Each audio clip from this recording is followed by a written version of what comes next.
Hi, it's Joy, and today we're going to be watching The Wheel of Time. It's season 1, episode 6, The Flames of Tar Valon, and I'm so excited. I adore this show, and the response I got on YouTube has been beyond anything I could have imagined. I'm really glad you're enjoying my reactions. I hope that's still true. Obviously, as I'm always 2 weeks in advance in filming from the last thing that went on YouTube, I'm like, what? Everyone hates them now.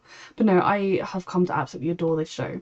I've seen a few people, I can't speak, I've seen a few people in comments speculating on whether or not I'm going to read the books, and I know I mention it a lot, but my current plan is to not read the books until the show finishes. And I am horribly aware that, like, that's going to be in a long time. I think someone mentioned, like, 8 seasons, so I know that I'm putting that off for a while. The only other alternative I could think of would be, like, reading the first book after the first season and then waiting and reading the second book after the second season. But I feel like I would feel the desperation to keep reading the books more if I did it that way. Whereas as much as when season 1 ends, I'm going to be like, give me the second season now, there is nothing I can do but wait till September to get the second season, whereas I could buy the second book. And if I read the books before I watch the show, then these reactions won't be as fun to watch. And normally I am someone that would read the books first, like I've said, but that's what I'm planning to do. I am so excited for this episode. I'm also very stressed. I know a few people have mentioned that COVID disrupted a lot of the end of this series and that potentially that's going to come into play at the end of this episode. And I think a major cast member leaves. I don't know whether their character is just like off to the mountains or dead. But yeah, I'm stressed about that. But I'm also kind of glad to know that like it's not in the books, if that makes sense as well. So yeah, again, being upfront with what I know, being upfront with how I feel, which is extremely excited and also kind of stressed. Let's go. A reminder before we go, a reminder that you can find the unedited version of this on my Patreon 2 weeks in advance, the edited version 1 week in advance, so that means that when you're watching this on YouTube, the whole season is up on my Patreon unedited. And let's go. Ooh, a child learning to channel.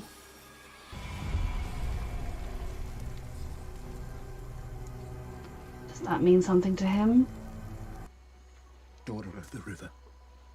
Is this the girl they turn away because she's too poor, or is this someone that did get accepted? As the tides. God, sending a child away forever. Flame of Tar Valon.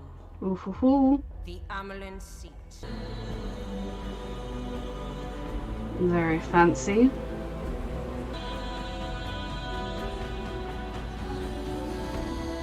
So she is not. She eventually made her way here so proudly and fiercely that she became the head of it all. Good for you. I feel like in the previously they were really hammering home, can we trust Moraine? Everybody here has a secret that I'm like, what's Moraine's secret, guys? That you are weak. Weaker than you've ever been. Well, so are you, mate. You've been gentle. 100 will remember that one man fought against 9. This is not going to put the Amelin seat in a good mood, is it? And if it's the release of death you seek, yep. You won't find it here. No matter what foulness you spill. That's more justice than killing him and letting him out of his torment for all the people he killed. As an example, that man deserved a fair trial before me, not battlefield justice. Well, we were on a battlefield. Choice, Mother. He was They the call most her powerful Mother. man I've ever seen. False dragon was too strong. The Andron made the right choice. Like, I suppose at the end of the day, maybe they would have been able to fight him off even, and stop him without gentling him, but it most likely would have cost more lives from every side. So this was, I agree with them gentling him in the circumstances. When he was just submissively sitting there, I was like, yeah, take him to trial.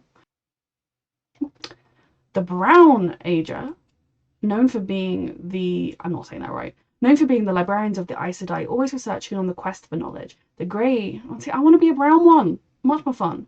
The Grey are the mediators, are most aware of the law. The Grey are sent to rulers as political advisors. The White is for women who don't want to meddle in the troubles of the world and would rather write that's philosophy and truth. I suppose White if I couldn't be brown, but brown is the one for me.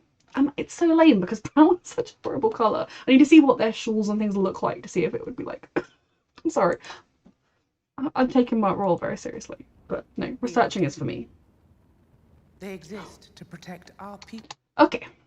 So then he kills all, from what Moraine just said, he kills all of the Aes Sedai and their warders. Any people that they have will help him out in the camp. He's then free to continue his murderous rampage across the country. Like...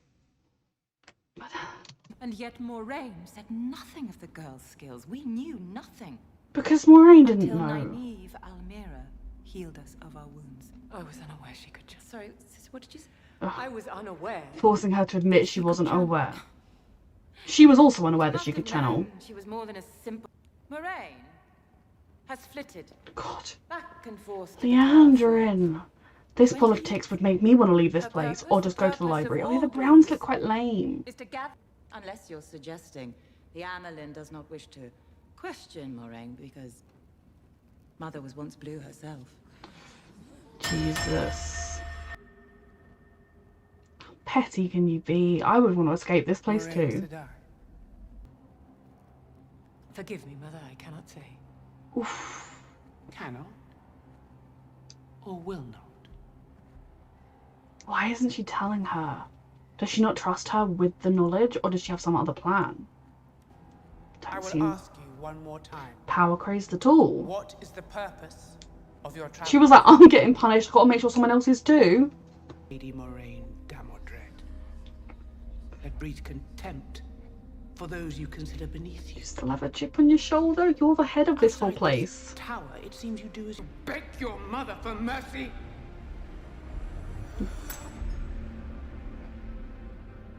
I'd do it. My pride isn't so like, sure, I'm sticking to my values and what I believe in. I will think on your penance. I know you. And we know you. Whatever it is you're up to, old friend. we should Does she have have some kind of quickly. bigger plan? I don't think Moraine's secretly evil, so I'm not trusting her. This is I know what I said I do to men like me.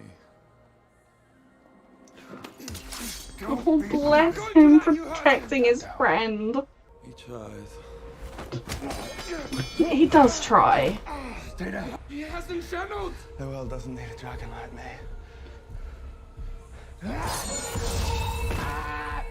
It's the dagger! Thank you!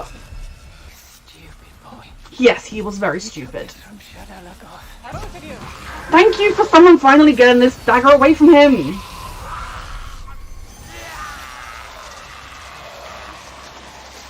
Finally! Is he gonna be okay now? Alright, it's not gone into her. She can put it back in the dagger, right? Well done. Thank you, thank you, thank you, thank you, thank you. Times 1,000. What do we do with this awful thing now? She likes to appear very assured of herself and in control, and she is not always. I would do it for any of you. You could just say you're welcome. I think with all of these characters, Moraine just sort of swept into their town, was very like, hey, that attack I helped, but also they were going to come and kill you. You've got to come with me or else. She's very Moraine. She doesn't find it easy to let people in. She may have a plan that is ulterior to what the White Tower is up to. I don't know. I still trust her. I will support her plan. If I find out differently, I'll be very sad. But I think I don't blame any of the Two Rivers people for not trusting her because of why would they? How could they? But at the same time, I like that kind of when she does something like this, does something to help, does something just completely wholeheartedly to help them, that they're able to, I mean in this case it is just Rand, to kind of look at her and be like appreciative of that.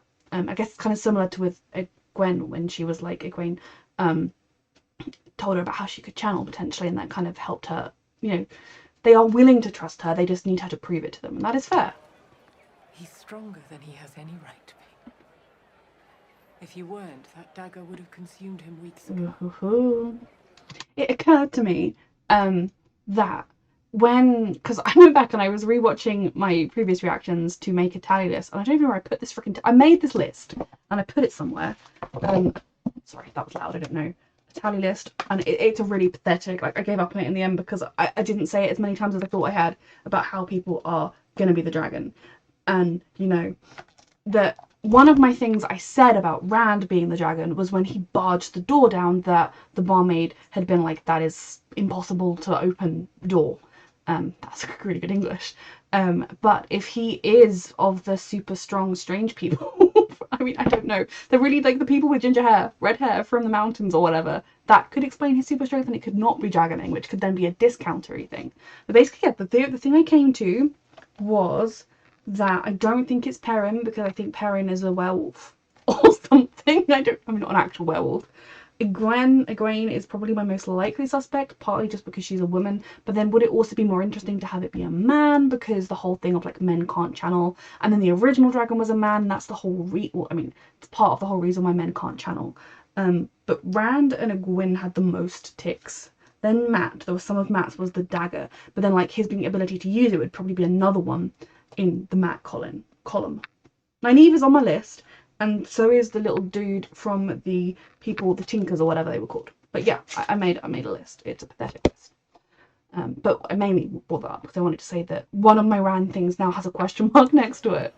This show is brilliant. We've healed him of his connection to the dagger, but it was feeding off the darkness in him as much as he wanted. Could have changed him. If he touches it again, he may be lost forever.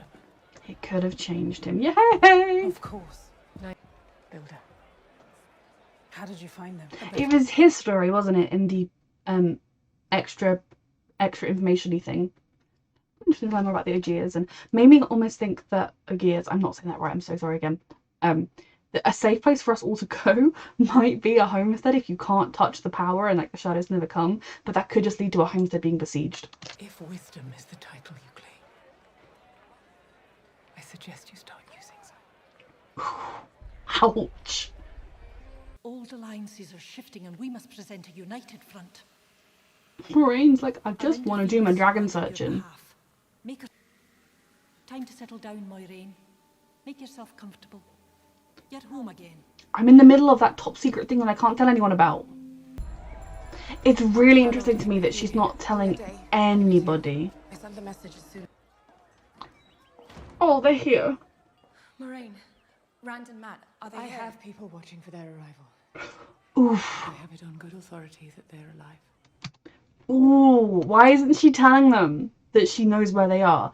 I mean, she's being nice in that she said I have it on good authority that they're alive. So she's like reassuring Egwene that like, don't worry, they're alive, they're okay, because she does know that. But instead of being like, yeah, they're across town, or they're 2 inns down, she's saying, I don't know they're here. And when she was speaking to Rand, did she already know that Egwene and Perrin were here? It's just so interesting. Like, this episode, I've really started trying to rack my brains on what Moraine's plan is beyond just locating the next dragon. Sister said you were taken by White Cloaks. It was terrible. I took something from them.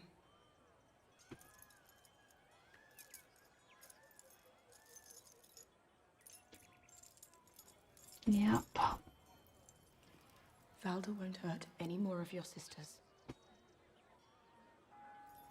I'm not entirely sure of that. He didn't look fully dead to me when I was editing, and I'm sad about this fact. Valda was torturing him, they went golden.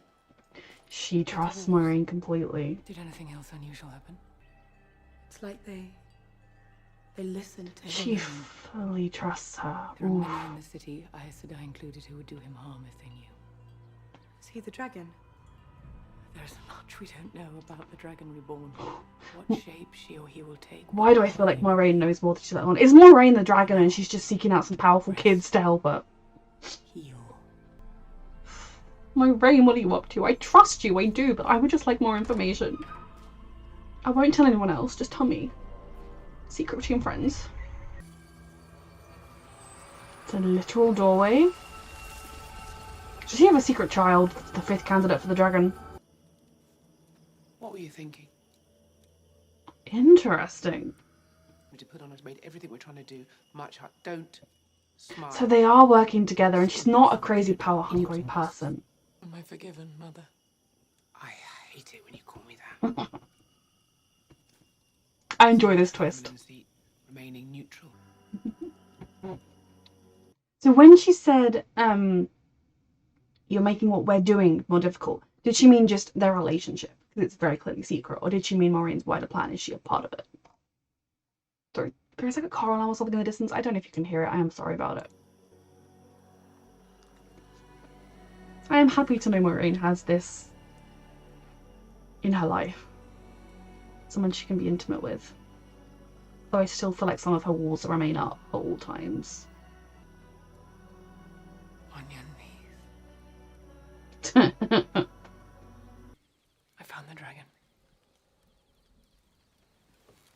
She does trust her. That is wonderful.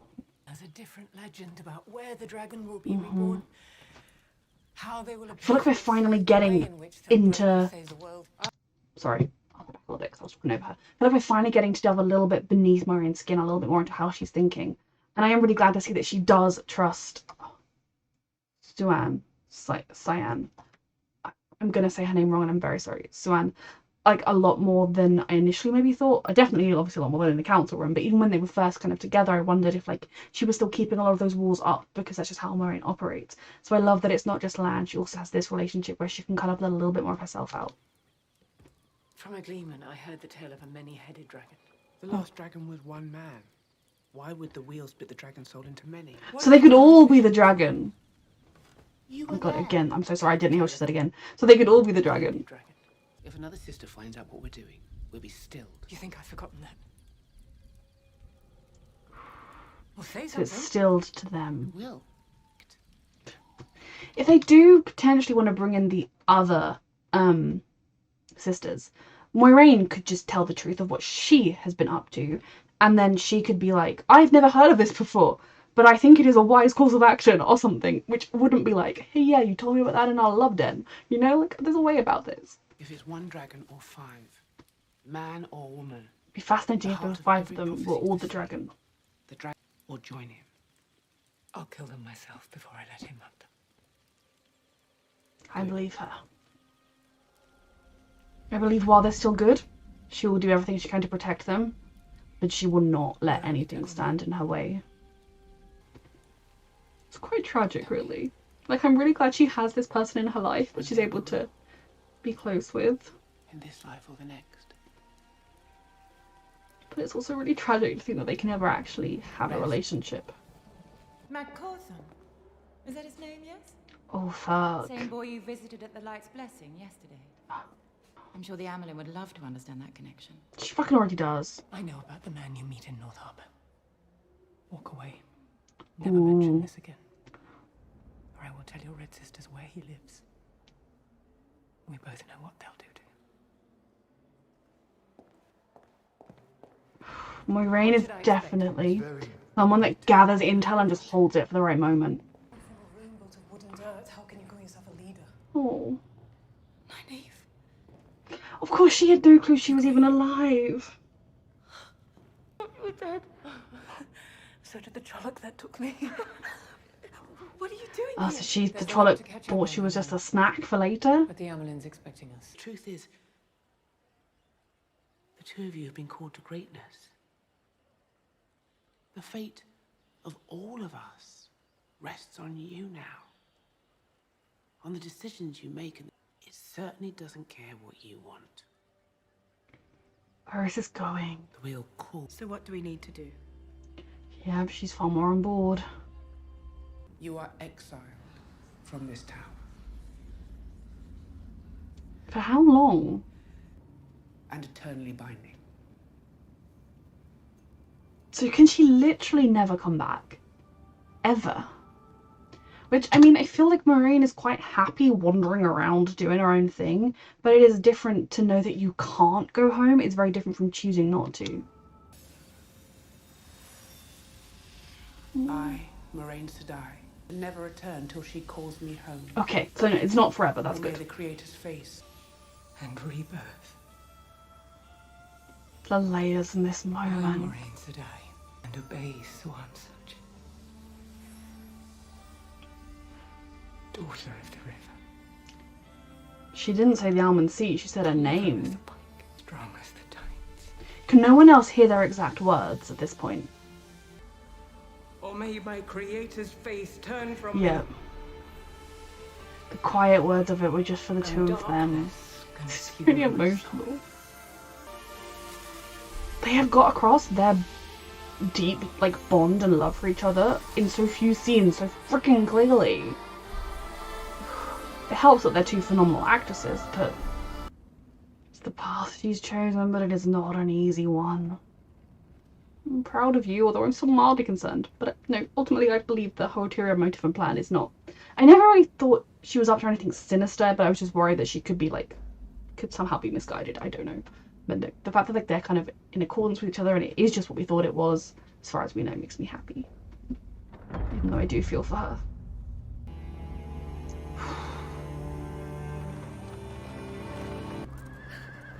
They're here. Oh, good. We're all together. I feel really like warm inside, even though I'm sure that's not going to last for very long. Oh, I'm happy. I love these guys. I'm just happy they're all here. I told you I'd find you. Freaking stressed about who's gonna leave. There will be time for every story as we travel. But none of us will follow you blindly. Not without answers to our questions. Oof. Yes. They've earned that much. It's the fastest road to the Eye of the World. And what's there? At the Eye? The Dark One's prison. Where he was trapped by the Oh, last goody. dragon at the cost of almost everything. When we left the Two Rivers, I told you nothing because I couldn't trust you. But now I know you and I... Let me speak clearly. Okay. If we turn back here, if we do not stop the Dark One now while he is still weak, the whole world will turn to Believe darkness. her. Armies of Troll. And what about whoever's not the dragon? Yes. What happens to them? This is another key question. We cannot know for certain until that moment comes. Which means death. So maybe we'll figure it out before we get into the actual confrontation. I love watching her wield the power. Is it too late to change my mind? It does look There's no turning terrifying. back. I've really come to care for these characters deeply. I'd want, like, Maureen at the front and Lan at the back. Matt's the one who's not coming. The gate's closing!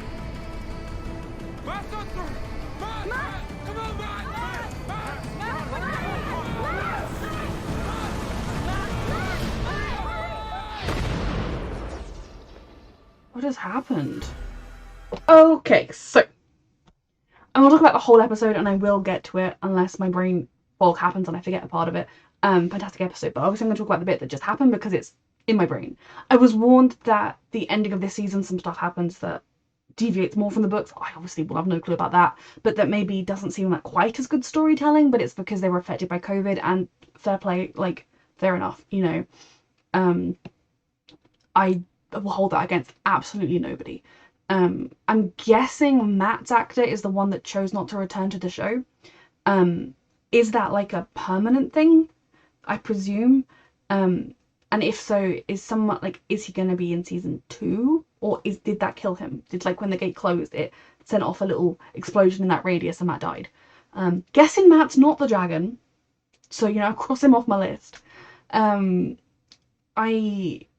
I don't know the details of what, when, where, and why. If it was purely COVID based, if it was something else in his personal life, I respect, you know, people have a right to make decisions. But I do think it's something that they could recast going into season 2 potentially, if there are further plot lines for Matt down the line. I also don't necessarily think it is completely out of character. Now, this could totally be part of the book and not be the thing that happens that deviates, and if so, I'm an idiot. It's fine. I don't think it's entirely out of character for Matt to choose not to go, to kind of freak out and panic and not go. I think probably realistically he would have gone because he'd want to be with all of his friends, he'd want to stick with them, they're like a family too, he wouldn't want to leave them behind. But I could kind of put it down to everything he's been through in the last few days, in the last month, like the influence of the dagger over him, how close he got to losing everything, that kind of he is that step more vulnerable maybe than he was before. And it probably would even be the kind of decision that once he'd made it, once the gate closed, he'd be like, oh fuck, I didn't go through, shit, why did I give in to the weaker part of myself, why didn't I go through? So like I think of all of them, Matt is probably the one choosing to not go through that right now makes the most sense. So maybe it was part of the plot. And also he's not dead, so we could meet up with him in season 2 if needed. And it could be a different person as Matt, and that would be fine. Or if the actor, if it was purely just he didn't feel safe during COVID going back to the set, he could come back. Again, I do not know, and I'm not going to Google anything about this show until I finish season 1. And even then, I'm going to be like very careful with it because I don't want to accidentally read book spoilers or whatever. So I'm guessing that was the thing, one of the things that happened, and he was the character I was warned that sort of stayed behind. But I don't necessarily think it was. I wasn't warning someone stayed behind. I was warning someone left the show, and it was a bit weird at the end of episode 6. I think for me, if I hadn't had that warning, I would have been a little bit like, that was odd, because we've seen how much the group from the Two Rivers deeply love and care for each other. And so for him to just be like, oh, we've all just reunited, see ya. But then there's a part of me that could almost look at it as, well, maybe part of him has wanted to stop going on this quest this whole time, but he's only kept going, even with the dagger as an influence, because he didn't want to leave Rand on his own. He didn't want to make it so that he was dealing with all of this by himself. Now Rand isn't going to be on his own because he's back with everybody else. So if Matt's the one on his own, then that's his own doing. I can justify it. Again, I don't know Matt's character as well. I'm sure if you've read the books and books, even if they're not from first person, they tend to give you more of an insight into what characters are thinking. I'm assuming if you've read the books, maybe it's completely out of his character. And from the little bit I've seen, I think he would want to stick together. I also think he kind of, even if he doesn't fully believe, he's lived through enough now that he maybe is starting to believe. I think he would have gone through with them. But I also think if it was, like, if Egwene had been like, not coming, I would have been like, what? So it does make more, like, of the lot of them, it probably makes the most sense him not going. Potentially also it could have made sense for Perrin if that actor had been the one, because he was losing his wife and his lack of self-belief and being tortured. Maybe he'd just be like, I'm not right for this, I'm evil, I'm not going. But yeah, so again, don't, if like things are like, just basically if it's like they've confirmed Matt's dead and I should know that, please tell me.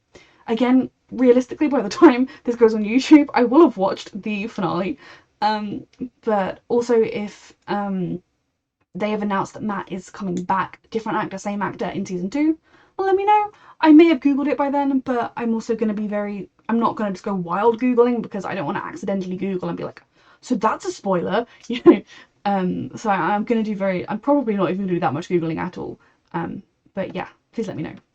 So episode itself, fantastic. I love seeing the inner workings of the White Tower, and you know, we had that flashback with Suan, and her father at the beginning, and there was that symbol carved on the door, and then he was like, you have to leave. I didn't quite understand the significance of that, and I wonder if it's to do with a local matter, or because she had the power and they knew about it and didn't want her to be there.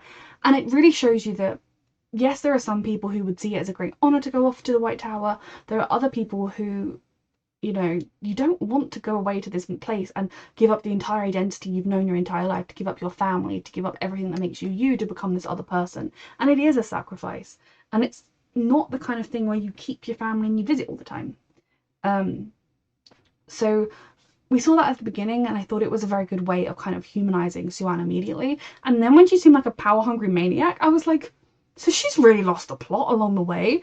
Like, she's really got a chip on her shoulder about the whole, like, being a noble and not a noble, which I don't blame her for. You know, if you grow up with, like, barely enough money to eat, and then you meet someone who's like, oh yes, mummy and daddy own a large estate out of town, you are gonna think, like, you bitch.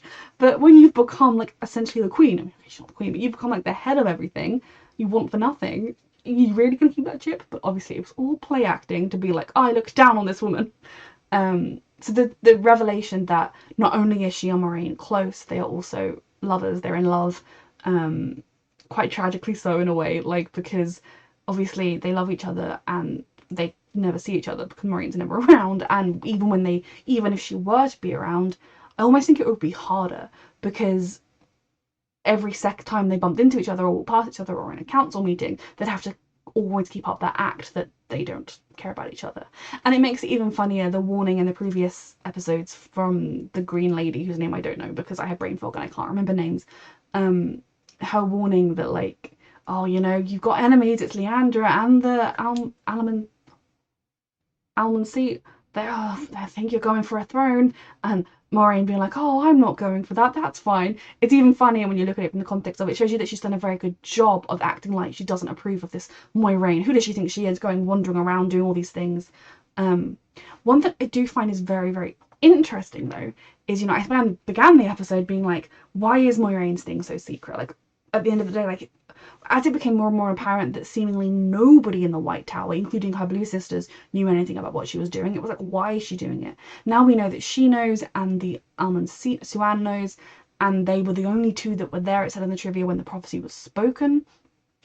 Why would everybody else in the White Tower be against what they're doing? That's something that I find interesting, is this idea that they're keeping it secret because they think they wouldn't be supported. Now, would the other people in the White Tower say the risk is too great, we just need to gentle and still, or whatever, all of the potential candidates, or even just kill them, make sure that there is not a dragon, because we can't risk them going to the side of the dragon?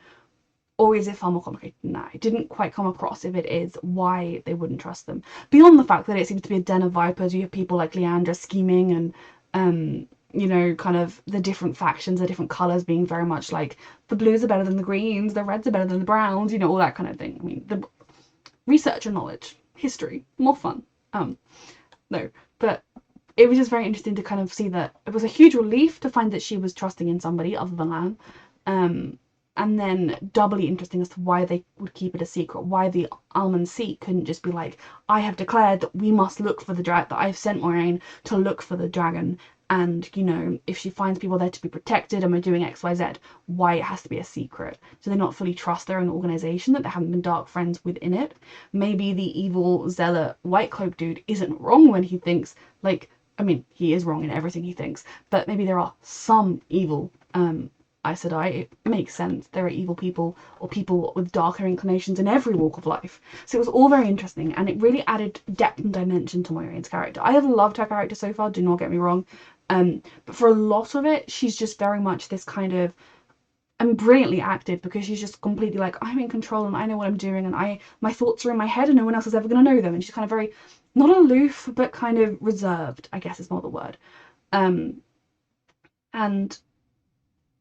keeping herself to herself a lot. And like with Lan, she lets down her guard a lot, but some of the conversations we really wanted to have about what they're doing and why they're doing it, I guess she's already had with him, or they already feel through the bond. So to see that moment of her kind of just letting her guard down with someone she loves and telling her everything was really beautiful to see.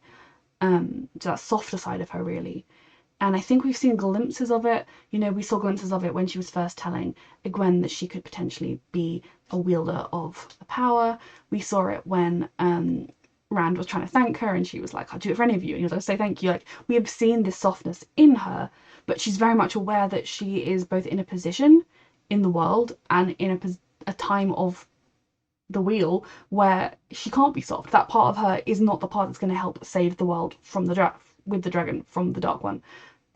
So she has to kind of keep her work face on a lot of the time. But it was lovely to see that kind of add more dimensions to her character. I love these characters so much. So definitely Lan and Nynaeve, like, they walked into the room and they were having a lively discussion. They have got a brilliant bond, and I am excited to see where that goes. I think that they did a really good job in this episode. I want to make it clear, they didn't make me doubt Moiraine, as in, like, think she was evil. I have never once considered that she would be an evil character. And if she is, the biggest twist of the century. But it did make me wonder what her plan was, and if it wasn't as straightforward as it seems. Not that it seems very straightforward, but if it wasn't, find dragon, stop Dark One, if she had some other things in mind. And it was little things like when she was like, oh no, yeah, Gwen, like, they're not here yet, I'll tell you when they get here, but they're alive. I was like, well, why? They're just across town. But obviously it's because she is very much, I think Moiraine is someone who likes to be in control. She is someone who, she knew what had to happen. She needed to have, she wanted to go and have her private meeting with her girlfriend. She needed to have the exile. She needed Nynaeve and Egwene to come and meet with Suan and, like, all of that sort of stuff. And if they reunited, they could just run away together, or they would kind of, she needed things to be as she wanted them until the moment when she could bring them all together and be like, we're going on the next step. But it wasn't just tell them where they are. Obviously they had more important things. I am glad Perrin was healed and got to Healers quite quickly.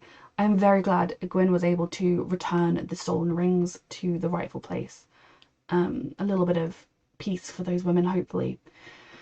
And yeah, seeing more of the inner workings, I feel a little bit easy that, like, the Suan, the Almond Seat, is good, seemingly. I mean, I'm sure she's not perfect, but, you know, she is a mostly with it person who seems to have decent aims.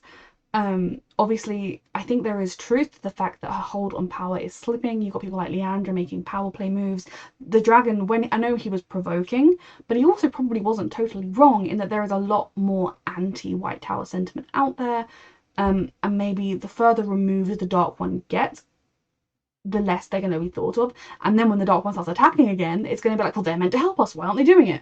They're in a tricky spot right now, but I want to say I believe in our characters, but I do because I love them. But you know, this is also apparently like a 14-book series, so maybe they defeat the Dark One in book 1 and then they move on to the Darker One in book 2. But like, I'm stressed with where everything's going, if I'm being honest with you. So then, yeah, moving on to Perrin and Egwene. Egwene trusts Moiraine. She has done it since she took her aside and told her about the Force. And the Force, Jesus Christ, brain fog, the One Power, and like, I really almost feel like they kind of had that bond of sisterhood moment of like, we are alike in some way and like, I can trust you, I see who you are and I trust you. Because she immediately was like, oh yeah, Perrin's eyes glowed and the walls did what we wanted. Now, from Moiraine's reaction, I couldn't quite gauge whether she was like, oh yes, he's a wereman, or whether she was like, I've never heard of this before and I am freaked out. Whether she thought, oh yeah, that could be a dragon thing, like what exactly her thing was. But it was very interesting that she was immediately like, don't mention this to anybody else. Do not tell anyone else here because they will view that, no doubt, as a man wielding the Force. Wielding the One Power. Sorry, my brain. I just like, if everyone just called it magic, it would make my life easier. I do like how they phrase it, just my brain fog makes me not remember how they phrase using the power and then I get it wrong every time. We didn't see all that much of Perrin in this episode. He was largely just healing and then hugging, and I enjoyed the healing and the hugging, so that was good. Very glad he and Egwene made it the rest of the way without any further trouble.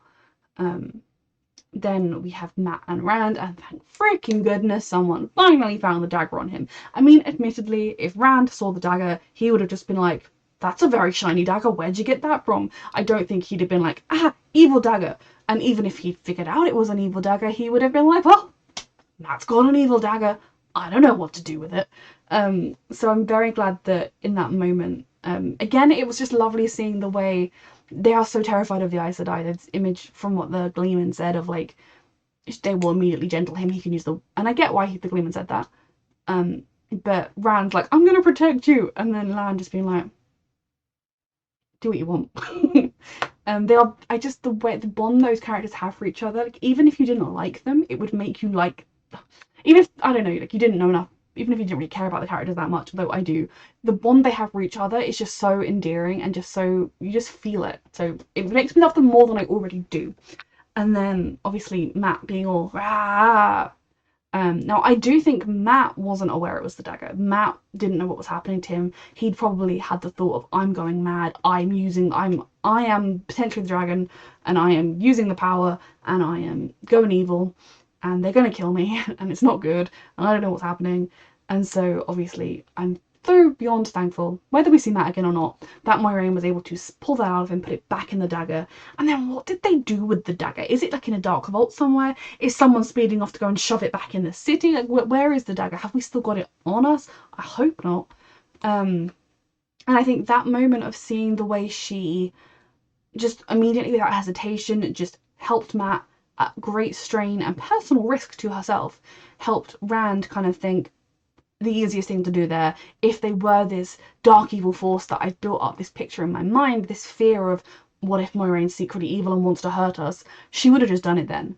But she didn't. She helped us. And I think that was kind of the final step in securing Rand's trust going forwards. Again, I think all of them, if Moiraine then turns around and is like, ah, die, they'll be like, trust gone. But no, it was good to see that kind of moment. I loved the moment when Nynaeve and Egwene saw each other and they were able to just, because so dumb. I'd forgotten that, like, when Moiraine met with Egwene, that she didn't even know Nynaeve was alive. So the last time she saw, she was being dragged off. Now Nynaeve says, oh yeah, the creature also thought I was dead. Maybe it did, and it was just carrying her off for a snack. Didn't realise she was still alive. Is she part dragon and that's why she survived something she shouldn't have, similar to Mat? Are they all the dragon? If so, is it going to be an issue that part of the dragon didn't come with them?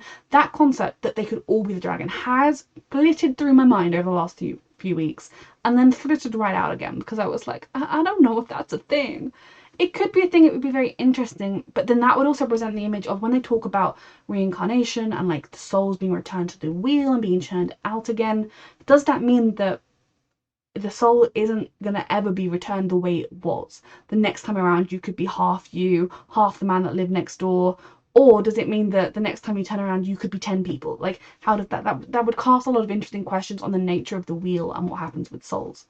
Now them all being bit of the dragon could make sense to me, but I wonder whether it will end up being just one of them, but the others are sort of significant somehow. I'm just really intrigued to see what's going to happen of it all, and I'm glad they brought up the concept of what if it is all 5 of them, and I'm glad Nynaeve is the 5th, because it had been like bothering me. I was like, who is the 5th? She's too old. And I'm glad that Moiraine was like, you know, maybe the prophecy was wrong.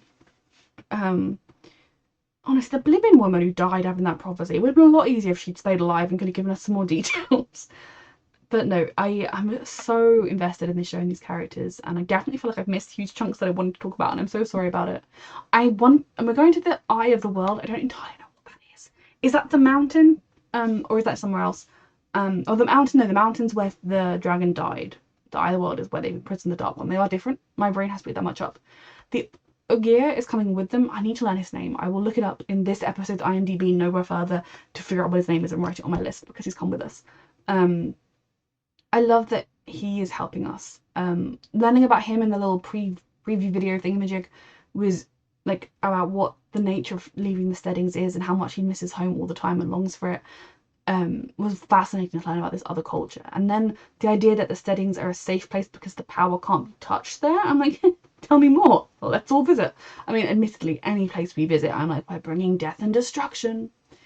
But why is he coming with us? Like, what purpose does he have? I'm very intrigued about that. She calls him Builder. What do we need him for? Again, we're going to figure out what Moiraine's plan is, but I'm loving it.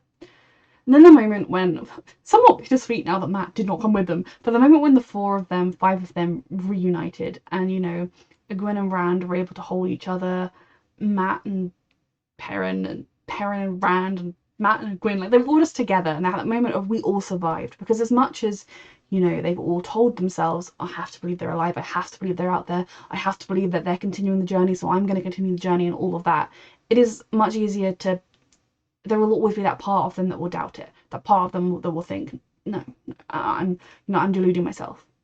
And so that moment when they all got to see each other and hold each other was everything. And I was immediately like, this is just really happy and like heartwarming. We're all met here together. We're ready to go off on our quest. Everything's great. Maureen's given a speech about how she didn't initially trust them, but now she kind of trusts them a bit more than she did. Everything's great. Something has to go wrong. And of course, Matt does not go with them. But like I said, I do think that could work in the plot. Maybe it's a little bit out of character, but as long as, in a way, that was even addressed. Like, they could say to him at some point, like, I didn't think you were the type of guy who'd give up or leave, or whatever it is. I feel like they wouldn't necessarily have to never have Matt in it again. Then again, if Matt was supposed to die in the next episode, maybe it doesn't make that much of a difference to the plot. I don't know. But in my head, I feel like they could easily bring him back, whether it's that actor or a different actor at some point in the future. This episode was phenomenal. It is set up for a brilliant final 2 episodes. COVID affected or not, I don't care.